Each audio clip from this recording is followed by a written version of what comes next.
Tes, tes, tes, tes. Tes, sound tes. Oke, langsung kita mulai aja ya. Saya di dahulu.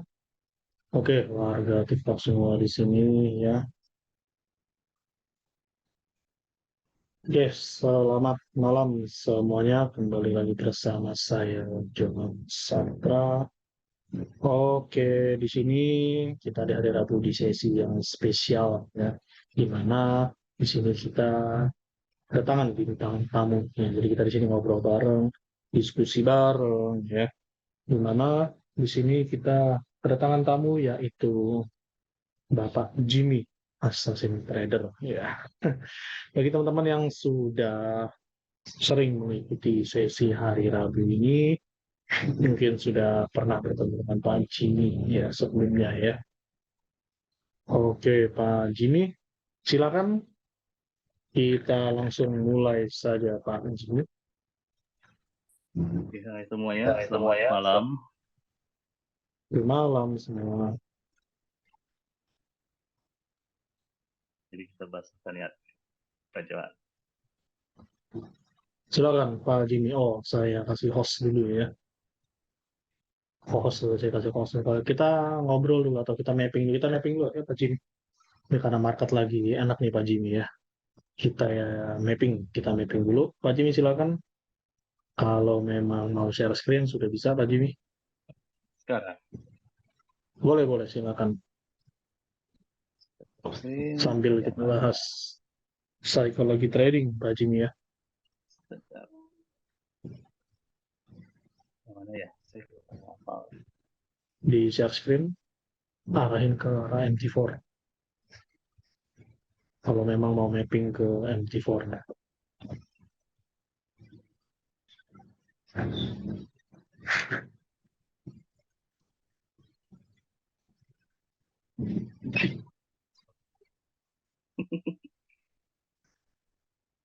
Kelihatan? Sip, aman kelihatan Pak.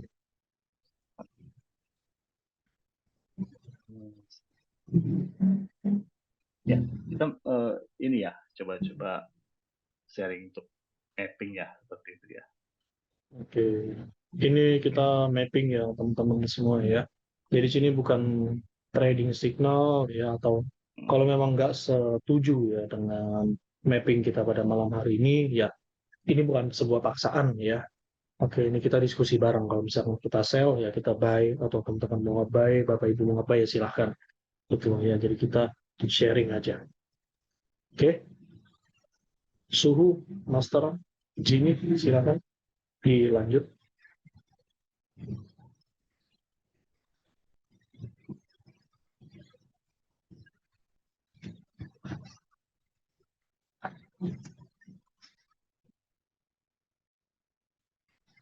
Halo.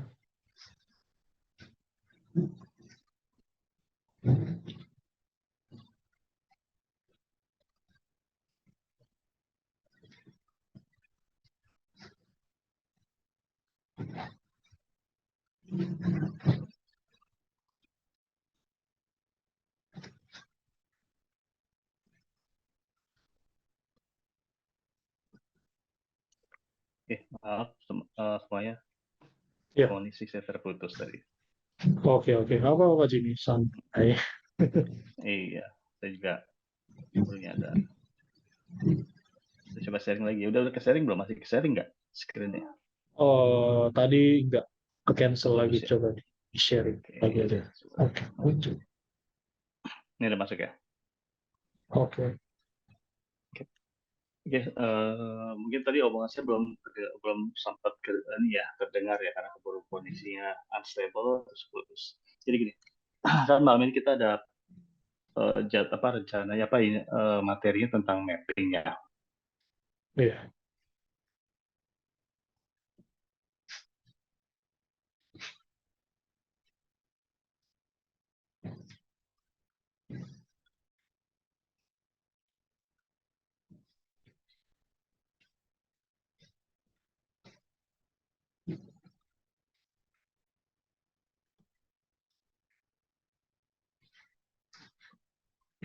Oh, ini koneksinya Pak Jimmy lagi kurang bagus sepertinya teman-teman ya. Kita tunggu aja sabar ya. Koneksi lagi nggak stabil gitu.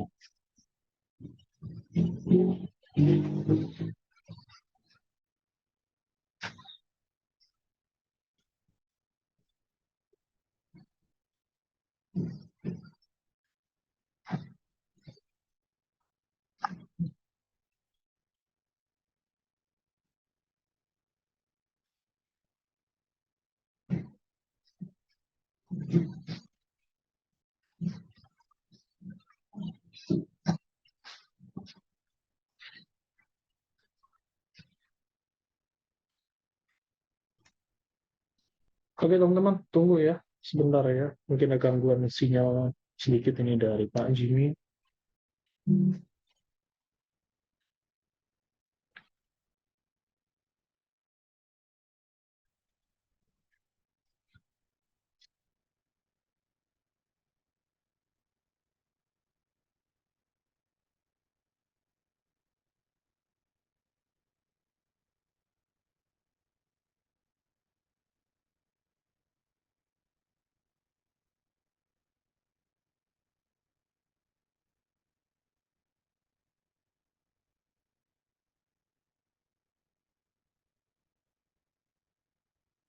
Halo,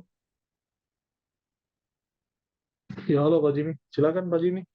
Koneksi oke. lagi nggak bagus Pak Bentar ya, Jimmy. saya cari koneksi yang lain. Oke oke, sebentar ya teman-teman semua ya Pak di sini.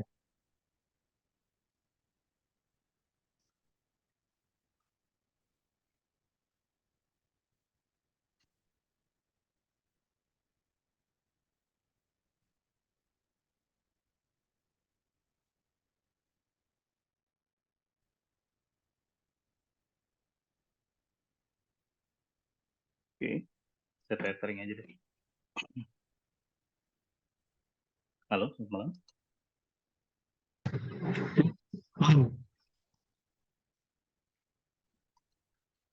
Kedengeran kah? Aman, udah. Oke. Oke, saya coba sharing lagi ya untuk layarnya. Semoga nggak ada Oke, masalah lagi. oke Pak Jimmy, ini saya mau Ah, mention dulu ke teman-teman ya.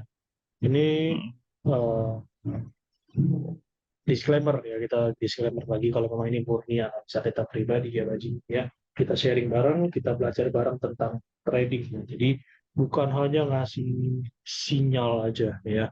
Namun di sini kita belajar bareng, kita diskusi bareng. Jadi kalau ada teman-teman, Bapak Ibu semua ya, terutama ada teman-teman yang baru kita nih, kita sapa dulu deh. Ada Pak Julian Reza, ada Pak Yandri Susanto ya, selamat bergabung Pak Yandri. Jadi di sini kalau memang ada mau yang ditanyakan atau ada mau request atau apapun ya dengan Pak Jimmy dan saya pribadi Johan, silakan langsung aja ketik di kolom chat. Oke? Jadi nggak usah terlalu kaku-kaku banget lah. Kita sampai diskusi bareng ya. Aman ya? Oke, Pak Jimmy lanjut. Silakan Pak Jimmy. Oke, siap. Selamat malam semua. Maaf tadi ada beberapa kali gangguan koneksi saya. Saya coba pakai koneksi alternatif lain. Semoga stabil nih. Oke, malam ini kan kita akan bahas mengenai mapping ya. Kalau menurut saya, mungkin kawan-kawan juga udah punya teknik masing-masing gimana cara mappingnya, bagaimana cara apa atau bagaimana caranya gitu dengan bantuan indikator atau mungkin secara manual bebas gitu. Dan itu nggak ada yang salah, nggak ada yang salah karena tujuannya pun tetap sama, pengen cuan kan gitu. Jadi nggak ada istilahnya punya saya benar, punya Pak Tuhan salah atau kebalikannya, nggak ada istilah seperti itu dalam trading.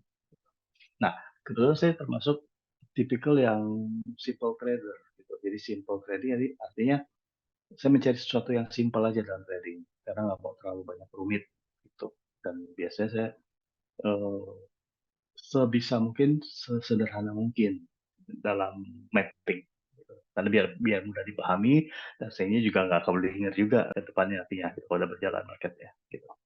Nah biasanya untuk mapping ini saya pakai eh, apa namanya indikator sih, bantuan indikator. Saya masih pakai indikator, masih suka pakai indikator standar gitu. Kenapa saya pakai indikator? Saya cuma mau butuh konfirmasi kepastiannya aja.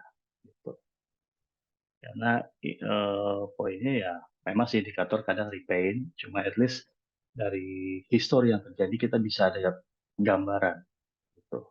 Gambaran, oh dulu ada terjadi support resisten di daerah sini loh, seperti itu loh. Itu yang saya ambil. Jadi saya nggak perlu sangat sederhana untuk melihatnya gitu dari sejarah itu. Dari indikator zigzag salah satu yang cukup membantu saya untuk menentukan titik support atau resistennya seperti itu. Nah, seperti gambar sekarang ini ya di dalam layar ya, itu kan ada ponsel USD dengan kondisi chart yang masih kosong, belum ada indikator. Nah, kita lihat kan pergerakan market itu naik turun, naik turun, naik turun, walaupun dia trennya turun atau sideways, tetap ada kenaikan penurunan harga gitu ya. Membentuk seperti support, resistance, seperti support kecil gitu. Ada resisten juga seperti itu. Kadang kan kita kalau misalnya lihat secara buta ini, ya mungkin bagi yang udah biasa ya nggak ada masalah. Tapi kadang kita suka miss atau terlewat atau mungkin dibingungin mana sih yang support, mana yang resisten yang bagusnya gitu seperti itu. Dengan histori yang terjadi sebelum-sebelumnya gitu. Makanya saya gunakan indikator ini di zigzag ini sederhana, ya kita gunain standar aja.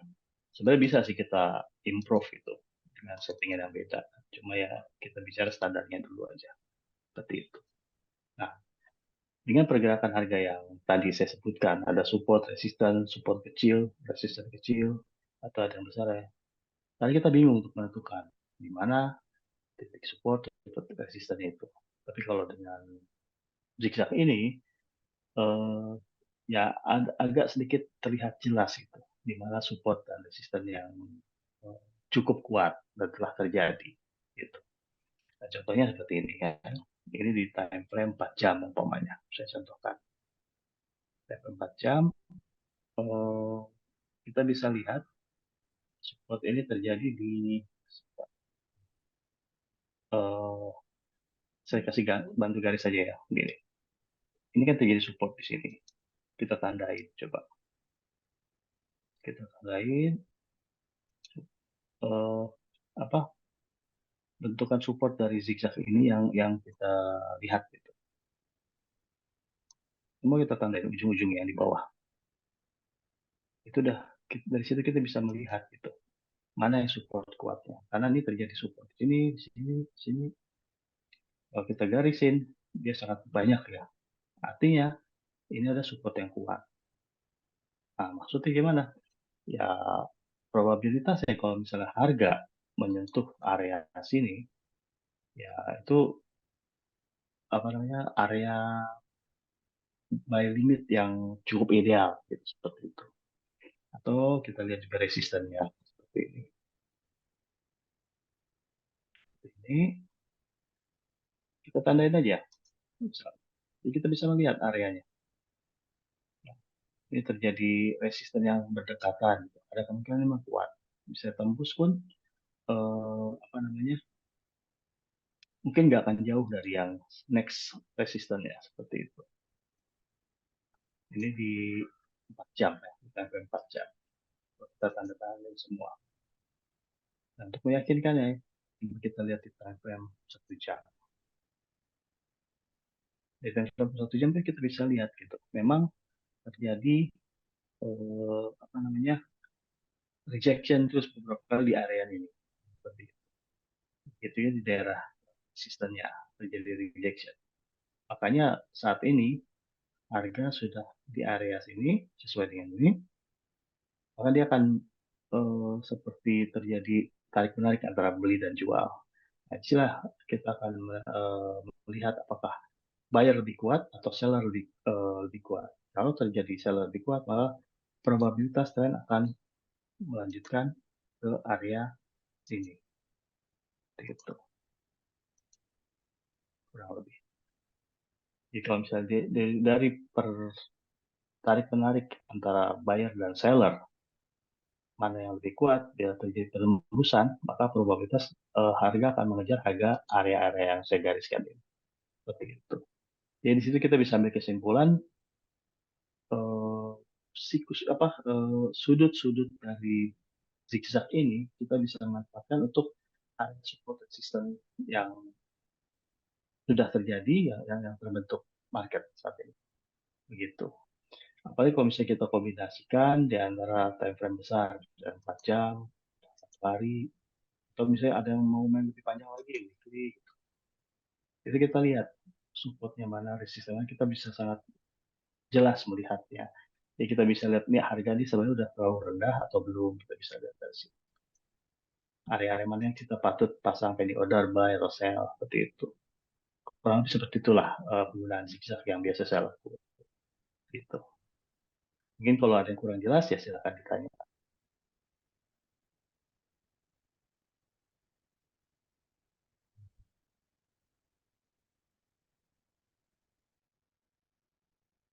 Oke, Jalan? teman-teman semuanya. Iya. Oke, Pak Jimmy. Teman-teman semuanya kira-kira gimana nih? Ada yang mau ditanyain kan? Tadi ini kan mapping dari GBP USD ya, Pak Jimmy ya. Oke. Nah, mungkin teman-teman ada yang mau request nggak nih mapping dari tekniknya Pak Jimmy, Assassin Trader nih ya. Pak Jimmy lagi anak-anak trading nih saya lihat nih di mana? Di Bitrate ya.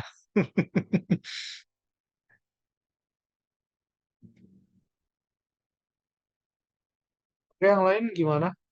Nggak ada yang mau ditanyakan? Nggak ada yang mau request nih mapping? Oke, saya aja yang tanya ya. Kita ngobrol bareng aja, kita ngobrol bareng ya. Pak Jimmy, ini saya lihat Pak Jimmy lagi ambil apa nih? Posisi sell apa buy nih? Saat ini saya lagi sell di gold. Oh, bukan di Oke, GU ya berarti terakhir. ya. Enggak, Oh, belum begitu. oke oke. Oke Pak Jimmy nih kalau kita boleh discuss bareng nih Pak Jimmy ya. Nah, Pak Jimmy kenapa nih ngambil posisi sell di gold nih? Oh, kalau untuk di gold saya nggak menggunakan mapping seperti ini, tapi lebih ke melihat tren sih, tren follower. Jadi ya sama saya pakai gunakan indikator ini mirip parabolic SAR, tapi bukan parabolic SAR. Saya melihatnya sih di time frame agak besar ya, di 4 jam. Ini kan mengindikasikan trennya turun. Di 1 hari juga mengindikasikan turun. Tapi saya entry di time frame kecil, 15 atau 30. Apa tadi saya ada sell, karena saya lihat di sini terjadi break kan, yang tadinya uptrend jadi break, maka saya coba sell di sini. Tapi ternyata memang masih ada penguatan bayar, ada masalah, saya hold aja. Karena patokan saya tetap di 4 D1. Selama H4 D1 tren masih turun, walaupun terjadi eh, apa namanya, bullish seperti ini nih. Ini bullish memang. Ya, saya nggak khawatir. Karena di time lebih besar, mengindikasikan trennya memang turun. Gitu. Makanya saya ada pending order di sell limit di sini. Gitu. Gitu. Sesederhana itu sih sebenarnya. Karena saya penganut trading yang sederhana sih, nggak terlalu banyak gunain indikator atau terlalu banyak uh, rules yang saya gunain. Gitu. Karena kalau terlalu banyak rules, kadang saya pribadi suka bingung sendiri. Kemudian saya buat sesimpel mungkin. Yang itu base pengalaman sih saya seperti itu. Saya bikin sesimpel mungkin. Gitu. Oke Pak Jimmy. Nah, ini Pak Jimmy, Ya, ini berarti Bapak entry di M15, M30 gitu ya kalau untuk entry atau hanya di H4 ya, atau D1 aja nih. hanya untuk melihat trennya aja. Gitu.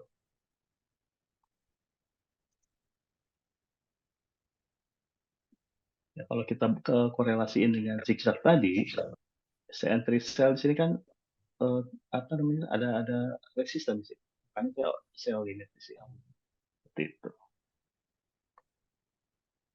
Oke. Oke, ini kalau dilihat sih ya, kan Pak Jimmy sell-nya ini kurang lebih di harga 1960 berapa nih? 63 lah ya kurang lebih Pak Jimmy ya. 60, ini 68 ini. Ini 63 ini berapa 63 nih? ya. Ini 63, ini 68 sorry. Ini limit. Ini yang apa? Yang udah open. Hmm,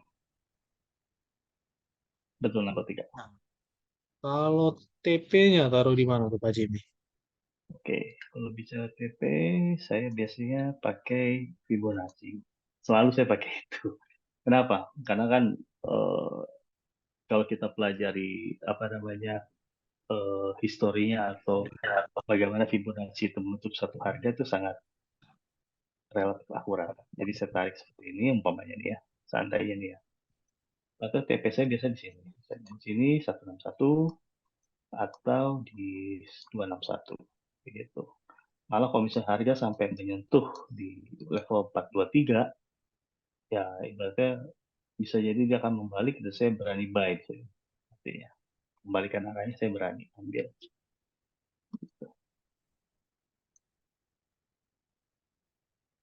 Yuk. Hmm. Oke, ini saya sih sudah cukup jelas ya. Tapi ini saya mau lihat nih respon dari teman-teman semua nih. Mana nih nggak ada yang mau bertanya nih. Ya, ada Pak Yandri, Pak Julian Reza, Pak Denny. Gimana nih? Ada yang mau bertanya nggak nih? Pak Yandri boleh, Pak Denny, Pak Julian Reza boleh bertanya, silakan silakan. Atau ada yang mau belum ngerti atau memang mau request pair apa gitu, misal lagi floating apa gitu. Kita kita bisa diskusi di sini. Ayo bareng silakan. Masa saya terus yang nanya?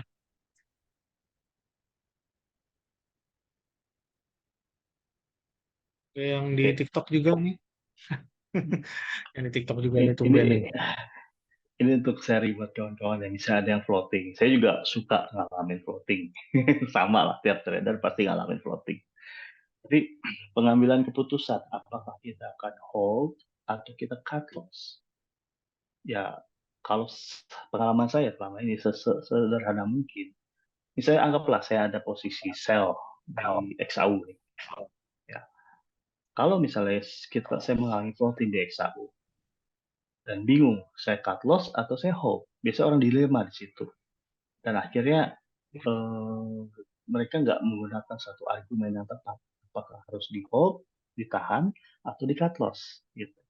Sebenarnya secara simpel. Kalau saya boleh sharing ya, kita cukup masuk ke time frame yang lebih besar. Kenapa? Kenapa? Karena dengan melihat time frame lebih besar, artinya kita tahu arah market itu mau kemana.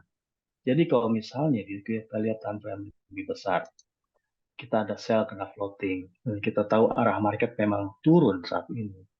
Nah, artinya kita nggak perlu terlalu khawatir kalau kita akan kena floating terlalu panjang, karena probabilitasnya akan lebih besar turun daripada naik. Gitu.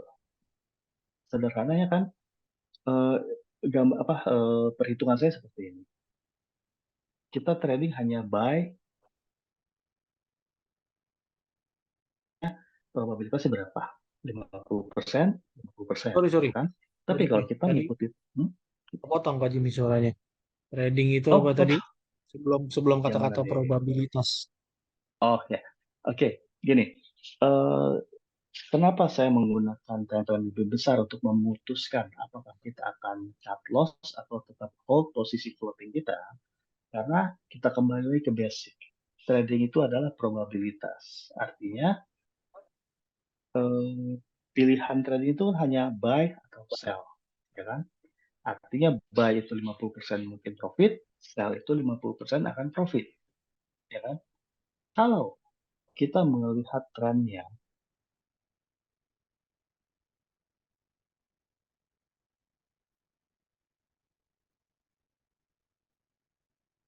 posisi sell kita floating, tapi kita lihat time frame lebih besar adalah trennya turun.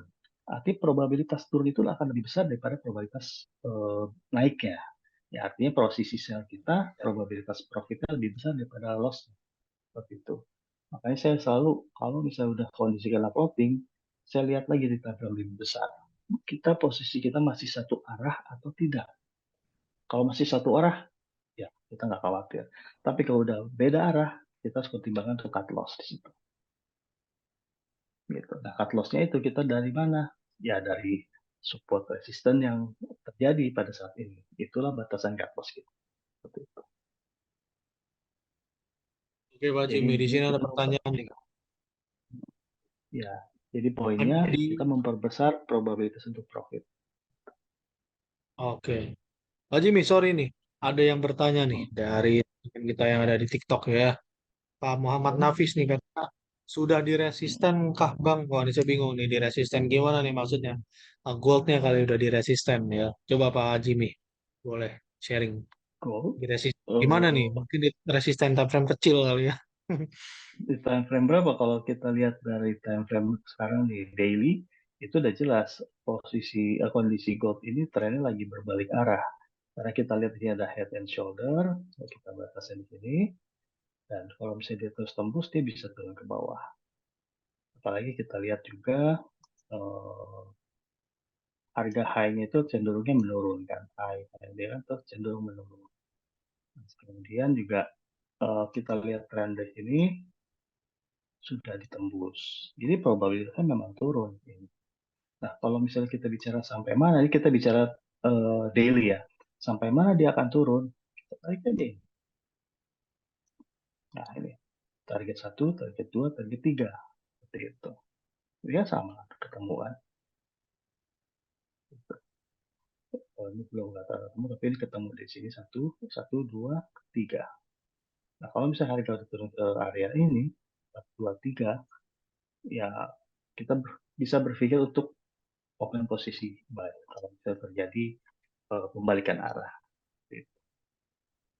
Kalau kita bicara harga sekarang memang trennya mengindikasikan turun, kemudian ya targetnya ya di support-support ini. Nah, ini lagi mendekati level 161,8. Nah, ini biasanya terjadi konsolidasi bentar, naik turun. Kalau dia tembus, dia lanjut ke sini. Kalau misalnya tembus, dia lanjut ke sini. Tapi kalau misalnya nggak tembus, biasanya akan berbalik lagi. Seperti itu. Ya, kalau kita lihat daily ya seperti ini kondisinya.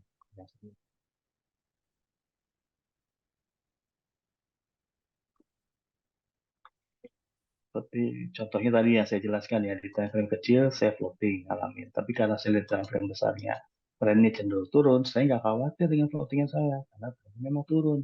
Artinya, probabilitas sell saya ini lebih besar profit daripada rugi. Kurang lebih seperti itu penjelasannya.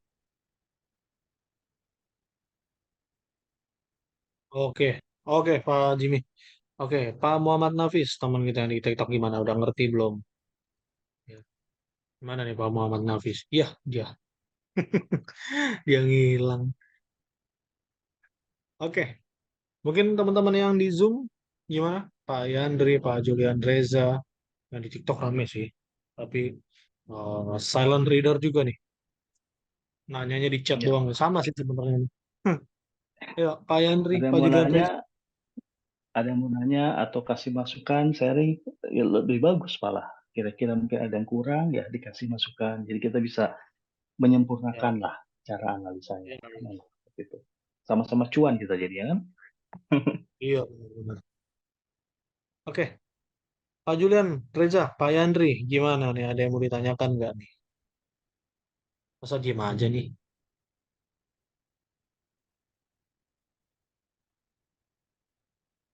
Sayang nih kalau nggak ada yang mau ditanyakan nih itu ya.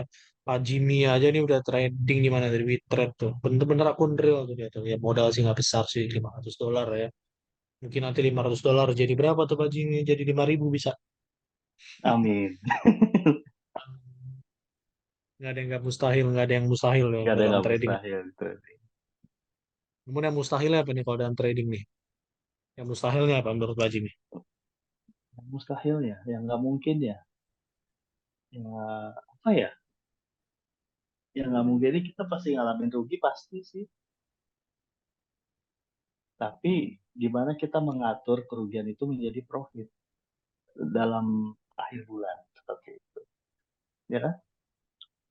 Benar-benar Pak Jimmy. Pak Jimmy, nih kita bahas Ya. ya kalau teknikal mah kurang lebih mah nggak beda jauh mungkin teman-teman ya. Saya mau tanya masalah psikologi trading nah Pak Jimmy ya. Hmm. Kita tahu ya Pak Jimmy itu kalau teman-teman yang belum tahu ya dengan Pak Jimmy beliau ini sudah didengkot bahasanya. Jadi didengkot, didengkot trading ya bahkan zaman dulu Pak Jimmy ini dia tradingnya di sekuritas loh saham loh dia ini trader saham nih ya. Oke, nah pastinya kan ada sedikit perbedaan ya antara trader saham sama trader forex ya. Nah, Iya, betul. sampai ya bisa kita tahu lah Pak Jim ini udah 10 tahun lebih lah ya di trader, mau sekuritas saham maupun trader forex ya, atau trader atau trading derivatif lah kita bahas ya. Nah, kalau untuk profit ya saya tahu lah Pak Jimmy juga pernah kasih tahu saya pribadi secara profitnya ya, akun-akun pribadinya sendiri tuh ya. Nah, namun yang saya pengen tanyakan adalah otomatis setiap orang pasti pernah floating gitu ya. Nah, kalau floating Pak Jimmy panik nggak gitu loh ya, dan bagaimana cara menyikapinya saat floating gitu. Boleh Pak Jimmy Hmm. silakan dijawab. Oh, Nah, nanti dari Pak Yandri juga ada pertanyaan tuh ya. Mau tanya nih Pak, kalau hmm. teknikal fundamental itu seperti bagaimana ya? Oke, nanti dijelaskan ya Pak Yandri ya. Mungkin kayaknya Pak Yandri masih newbie nih, tapi nggak apa-apa, nggak usah malu-malu ya. Kita belajar bareng. Nah, Pak Jimmy jelaskan tentang psikologi trading dulu. Nah, habis itu Pak Jimmy boleh silakan jawab tentang teknikal fundamental itu seperti apa. Oke, Pak Jimmy, silahkan Master. Oh, saya bukan master. Saya juga masih terus belajar sih. Kalau trading mah selalu harus belajar sih. Kita nggak bisa eh, pernah merasa cukup ilmunya. Ya udah, untuk psikologi sih eh, kembali ke pemahaman kita dalam trading sih, maksudnya mindset ya, mindset. Sekarang gini, eh, kita kalau trading itu harus di posisi yang paling nyaman buat kita. Dalam arti paling nyaman dalam segala sisi. Tekniknya, terus udah gitu resiko manajemennya kita jaga. Karena itu saling terkait, gitu. Karena akan saling berdampak. Umpama gini, kita modal kita anggaplah kayak saya lah, anggaplah sekarang nih di saat ini modal saya cuma $500. Kalau misalnya saya open posisinya 0,01, artinya kan peluru saya banyak nih, kekuatan saya banyak untuk menahan floating. Dampak psikologis ke saya nggak terlalu khawatir, gitu, nggak terlalu was-was gitu kalau terjadi floating.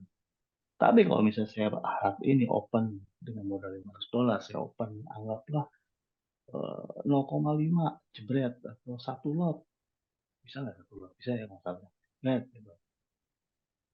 Itu yang ada psikologis kita kena, kita was-was, kita khawatir, kita takut kesenggol dikit MC. Gitu. Jadi psikologis itu kembali ke kita berpikir untuk realistis gitu. Dalam arti modal saya berapa dan kecukupan modal saya untuk trading itu open berapa lot maksimal dengan pertahanan anggaplah eh, ibaratnya berapa kali kita mengalami loss uang kita habis. Kalau saya hitungan saya sederhananya seperti ini. Dia modal $500, gimana caranya saya mengalami loss 10 kali berturut-turut maka uang saya habis. Nah, jadi dari situ modal saya bagi 10 sebagai margin requirement-nya. Itu maksimalnya. Artinya saya sekali loss nggak apa-apa, dua kali loss nggak apa-apa, tiga kali loss nggak apa-apa. Karena saya punya 10 peluru nih untuk shooting gitu, untuk nembak, untuk kerja open posisi. Seperti itu. Tapi ya harusnya ada batasan juga sih. Kalau kita tiga kali berturut-turut mengalami kerugian, artinya ada yang salah dengan analisa kita. Kita mungkin kecepatan entry, atau kita mungkin kondisi mental kita lagi terganggu, banyak pikiran, tangga, atau kubu pas ya segala macam lah ya, pikiran pribadi, personal. Itu kan mempengaruhi kita menganalisa kan. Nah itu, kalau terjadi tiga kali berturut-turut, stop. Jangan trading 3 hari kayak seminggu bebas sampai kita nyaman, sambil kita review salahnya di mana, baru kita masuk lagi market gitu. Jadi kita harus selalu mereview. Akhirnya kita ketemu pola kita. Kalau misalnya itu tidak kita jaga, money management, resiko manajemen, pengaruh ke psikologis. Dan satu itu dari sisi resiko ya. Dari sisi yang lain, greedy kita. Itu kita paham modal kita berapa, lot kita maksimal tuh berapa. Jadi kita bisa harus nahan nafsu. Jangan kita ngerasa udah 2 kali, 3 kali berturut-turut profit karena nafsu full lot. Kalau yang keempat kalinya kita profit, kalau kita empat kalinya itu yang keempatnya ini kita loss dengan full lot, habis modal kita sama. Oh, seperti itu. Itu yang harus ditanamkan. Jadi Jangan seperti itu, tapi manajemen. Saya modal $500, anggaplah maksimal 0,1 lot. Terus saya konsisten 0,1. Sampai modal kita dari 500 itu menjadi 1.000. Modal ya, bukan injek modal ya. Dari 1.000 kita tambah maksimal 0,2. Jadi 1.500 tambah 0,3 lot maksimal. 0,3 lot kan bisa kita bagi split 10 jadi 0,03. 10 kali jadi 0,3. Artinya peluru kita udah 10 gitu.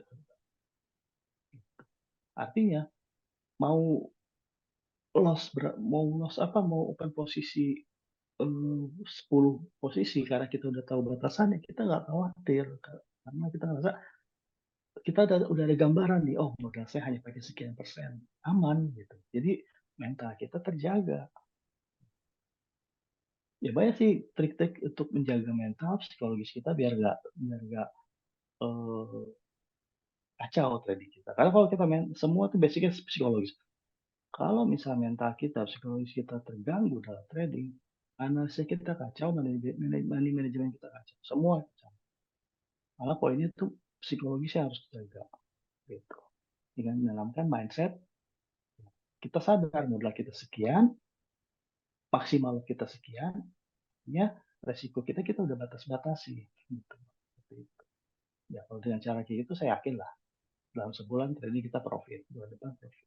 Oh iya satu lagi, tapi ini kadang saya suka melanggar juga sih ya, apa RR-nya, risk reward ratio-nya gitu. Antara stop loss dengan TP itu ya harusnya TP lebih besar daripada stop loss-nya. Jadi umpamanya kita stop loss 50 pips, ya TP-nya harus 100 atau paling nggak 75 lah, 60 apa harus lebih dari 50. Kenapa? Itu dampaknya bagus sih kalau gitu. Apalagi kalau bisa 1:2 ya seperti itu. Itu 4 kali profit, 6 kali loss aja. Kalau 1:2 tetap kita tetap profit loh. Coba dihitung. Anggaplah 1:2 ya. Kita 4 kali mengalami profit 20 pips. Artinya kan total 80 pips. Sedangkan 6 kali loss 10 pip, berarti kan 60 pip.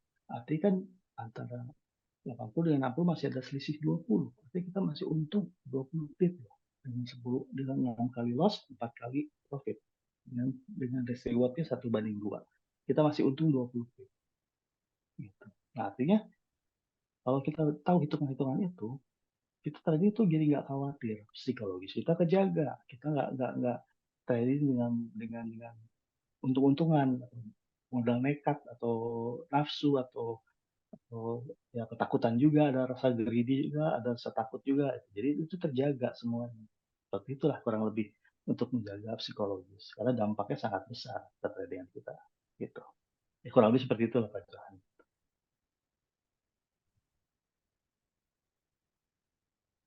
Oke, Pak Jimmy, terima kasih ya atas sharingnya. Semoga ya teman-teman yang masih tradingnya poco-poco ya itu harus dipahami lah.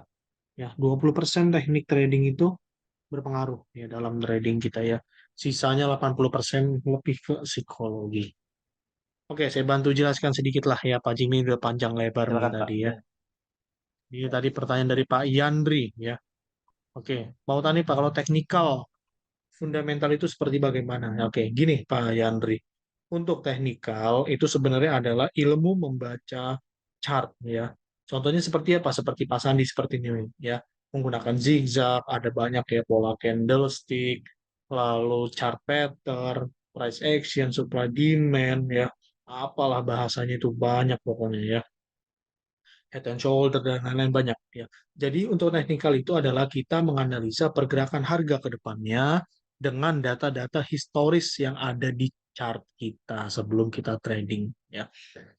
Nah, kalau fundamental itu bagaimana? Oke, fundamental itu adalah ilmu trading dengan membaca data-data atau berita ekonomi global gitu. Berita ekonomi global bisa diakses di mana?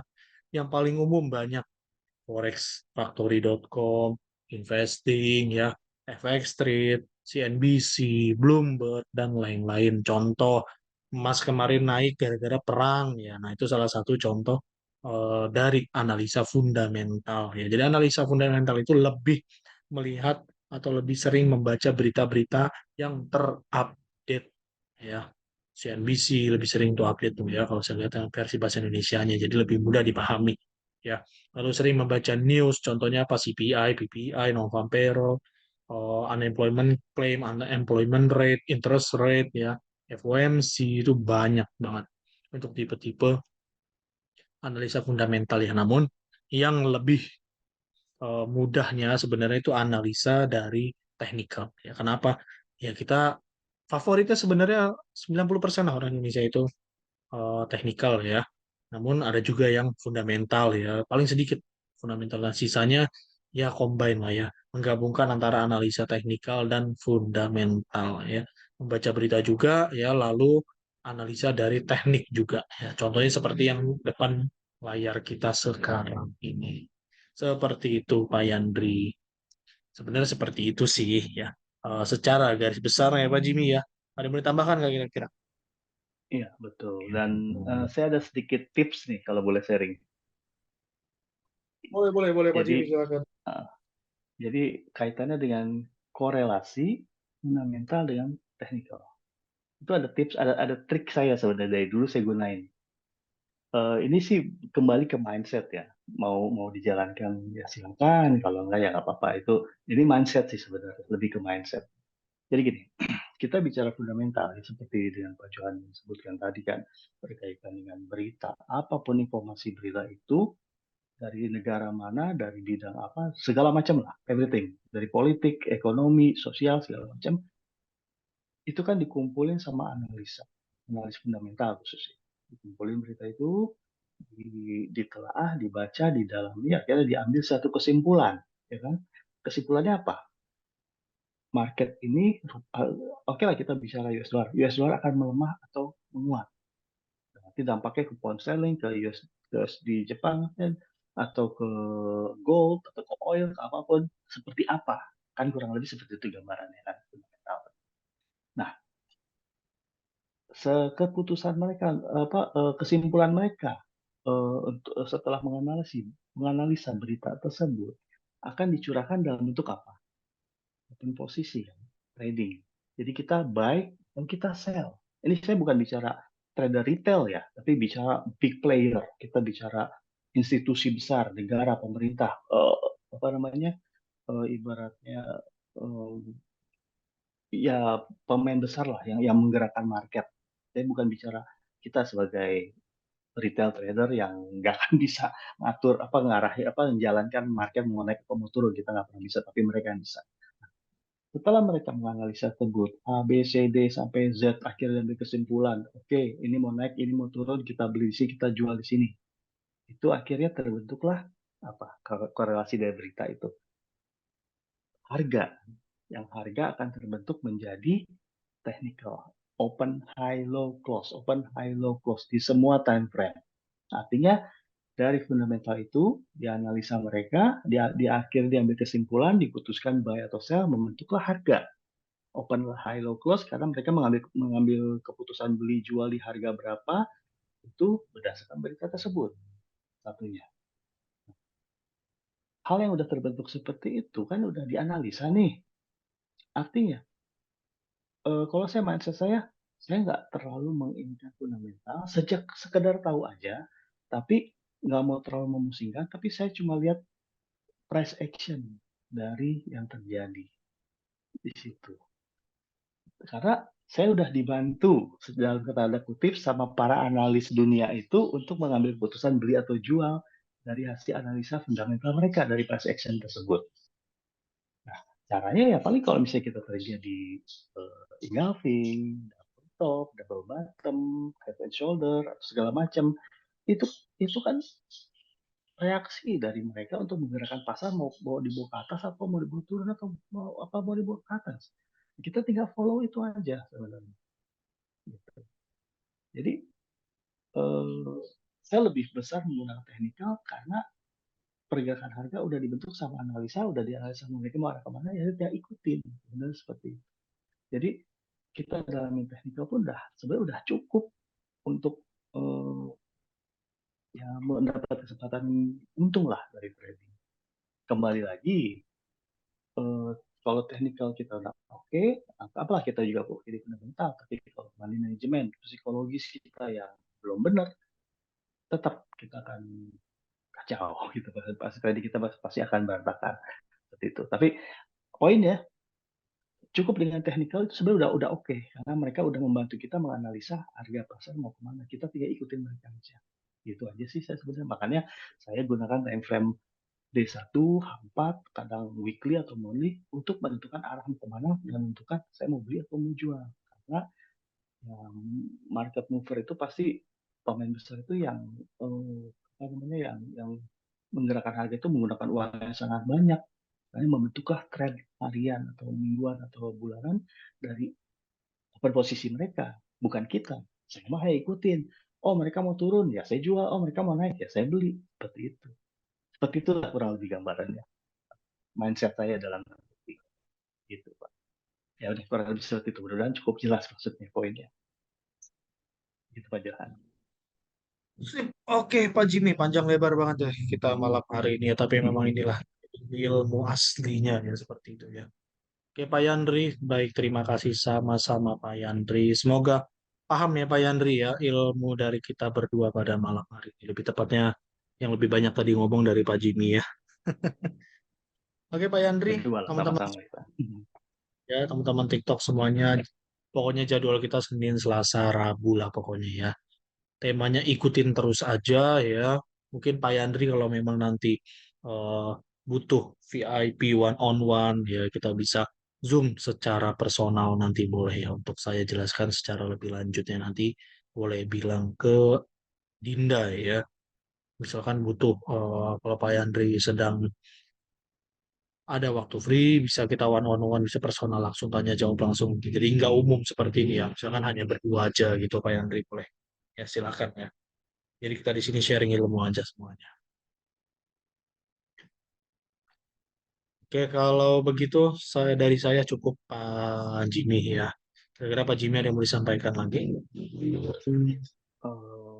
ya itu aja sih. Saya rasa sih eh, trading dibikin simpel aja, jangan bikin pusing. Karena kan kita mau trading for living gitu, ibaratnya kita enjoy gitu, jangan dibikin terlalu rumit buat saya. Yo, begitu. Ya. Oke, teman-teman semua, sahabat-sahabat kita, Bapak Ibu semua yang ada di Zoom dan di TikTok, saya kira sih cukup ya untuk sesi ngobrol-ngobrol kita malam hari ya dengan Master Jimmy Assassin Trader ya. Oke, Pak Jimmy, terima kasih atas waktunya dan partisipasinya ya. Semoga kita bisa Ya, sharing-sharing bareng lagi seperti ini ke depannya ya, Pak Jimmy ya. ya, baik sama-sama. Makasih juga nih udah dikasih kesempatan untuk ngobrol di forum Oke, ini. sip, Pak Jimmy tidak ada masalah. Oke, oke teman-teman semuanya, saya kira cukup untuk sesi pada malam hari ini. Kita bertemu di next Senin, Selasa, Rabu, Minggu depan ya.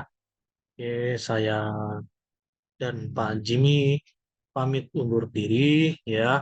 Semoga obrolan kita bermanfaat malam ini ya bisa dicerna dengan baik oleh teman-teman semua. Dan kalau memang ada kesalahan ya mohon dimaklumi ya. Oke. Oke, kalau gitu jika tidak ada tambahan lagi dari Pak Jimmy dan saya juga tidak ada tambahan lagi, saya akhiri untuk sesi webinar pada malam hari ini ya. Oke, kalau begitu saya pamit undur diri Pak Jimmy ya, Pak Yandri dan lain-lain semuanya. Oke, saya dengan Johan Saputra. Selamat malam, Bapak, Ibu, semuanya, teman-teman semua. Ya, selamat malam. Terima kasih.